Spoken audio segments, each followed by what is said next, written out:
kulankani waa kulamada runtii aasaasiga ah marka wasaaradda maaliyadda laga hadlayo maaliyadda guud ee dalka ayuu ka mid yahay inaynu isku hagno shuruucdeena dalka iyo maaliyadeed iyaga inoo qaadaa dhigi doona ayaamaha soo socda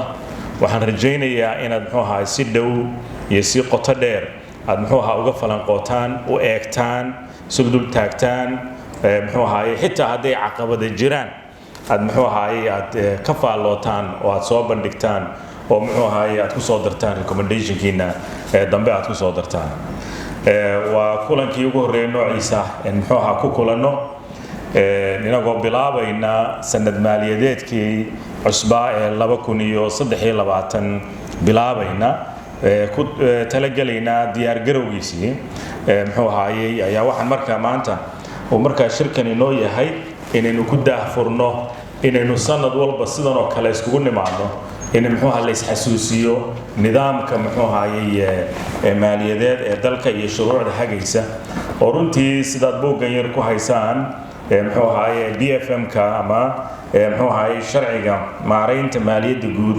sharciga BFM-ka oo runtii lafdhabar u ah nidaamka maaliyadeed guud ee dalka guud ahaan waa iska yaryahay buuggani laakiin waa haykalka guud weeye runtii aad inaad si qoto dheer mabaadiida uu xambaarsan yahay iyo shuruucda uu xambaarsan yahay iyo qodobada uu xambaarsan yahay waa midka runtii laga dheehan karo nidaamkeena maaliyadeed sidoo shaqeeya u dabaqno walaalayaal waxa weeye shuruucdu hadda inaguma yar oo sharcigan laftiisu waxaan xasuustaa ilaa berigii ugu horreeyay oo diyaarinaynay waxay ahayd 14 baa la soo bilaabay ilaa intaa waa soo jiitamayay 19 baana la asis dhaba golayaashu waan sixiyeen marka waxaad ka garan kartaa muddada lagu rafanayay ka shaqayntiisa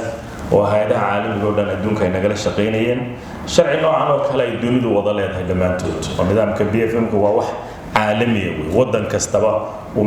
ku dhaqmo ku maamulo maaliyadiisa ku maamulo marka inagana saas oo kale maadaama aan ka soo kabanay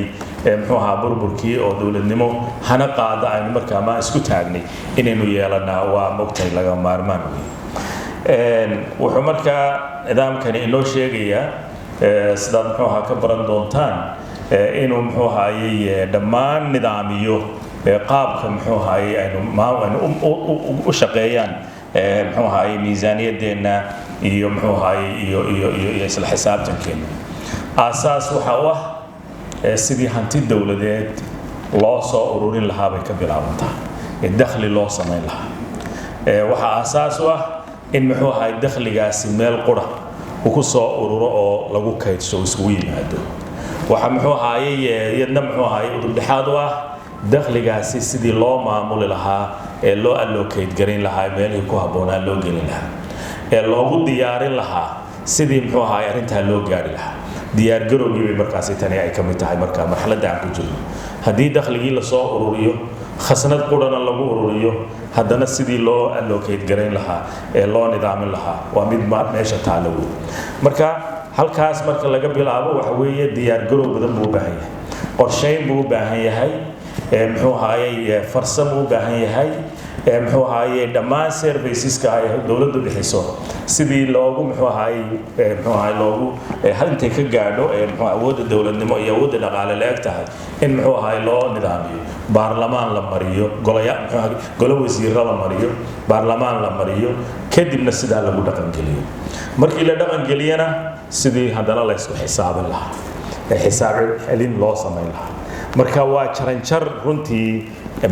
weyn oo sidaas ku gabagaboonaysa in xisaabtan dhaba in meelihii loogu talagalay lagu bixiyey haddana la iska warhayo oo sidaa xisaabtaasi lagu xiro marka taasuu ina baraya marka cyclekaasi ayuu markaasi ina baraya cyclekaasi cidda ka mas-uulka u xil saaran waa inaga ilaalintiisii iyo bixintiisii iyo xisaab celintiisiiba cidda laynaga rabo taas wey sideedana mas-uuliyadnimada inuu dalku mas-uul yahay ama qofkuba mas-uul yahay waxaa laga gartaa sida uu arrimihiisa dhaqaale u nidaamiyo taasaa markuu aasaas ka ah maxaa yeelay ilaahay subxaana wa tacaala markii agoonta uu ka hadlayay in xoolaheega loo dhiibo markay koraan hanti haddii looga tago waa in ciddii mas-uulka ka ahayd usii ilaaliso goorta loo dhiibaya waa goorta aragtaan inuu caqligooda ku filan yahay ay maamuli karaan hantidii maamuli karaan markaasaa ilaahay subxaana watacaala leeyahay fain aanastum rushda fadfacuu ilayhi soomaan garan u dhiibaa la leeyahay marka haddii muxuu ahaa ka garataan inay mas-uuliyadda maaliyadeed qaadi karaan rushdigu waa muxuu ahaaye waa moogtahay inaad xigmad uu ku maamulo ama caqli uu ku maamulo ama garasho ay ku maamulaan hantidoodii markaad ka garataan ku wareejiyaa la leeyahay markaas ha lagu wareejiyo marka meesha markaa laga tilmaan qaadaa inuu qofku mas-uul yahay waa sida hantidiisa u maamulo wax meesha dowladnimada laga tilmaan qaataana waxa weeye siday hantideeda u maamusho hantidee una soo urursato una allocate garaysay u meelayso una muxuu ahaa bixiso una xisaabiso marka inay arrintaas ay noqoto mas-uulnimada dowladnimada halka laga dheehdaa taas wey inay dowlad hana qaaday tahay iyo inay dowlad muxuu ahaay dee meel fawda ah iskaga nool oo muxuu ahaay qof waliba uu boobayo xoolihii ummadda uu boobayo ay noqoto si mas-uuliyad ku dheehantaa u dhaqmaynin inay noqoto adduunku taasuu inaga dheehanay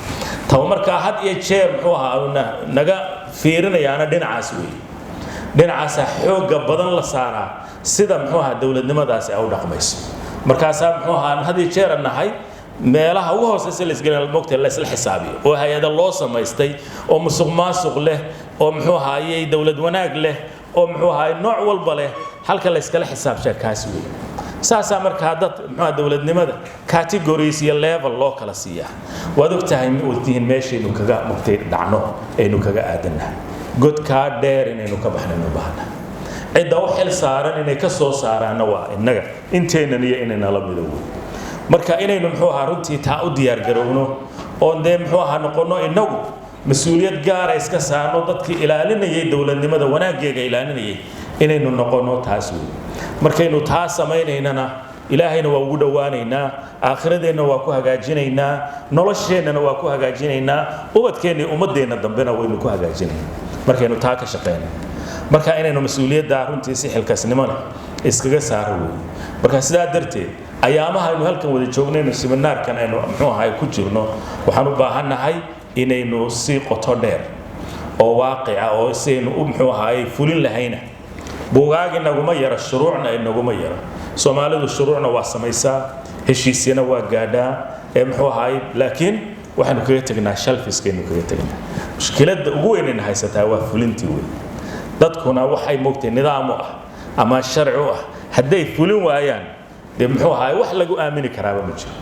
wax lagu aamini karaa ma jiro ummadaha waxa xidhaay waa heshiisyada waa mucaahadaadka waa shuruucda waa nidaamyada ay dejiseen marka intee baan ku dhaqan gelinaa kan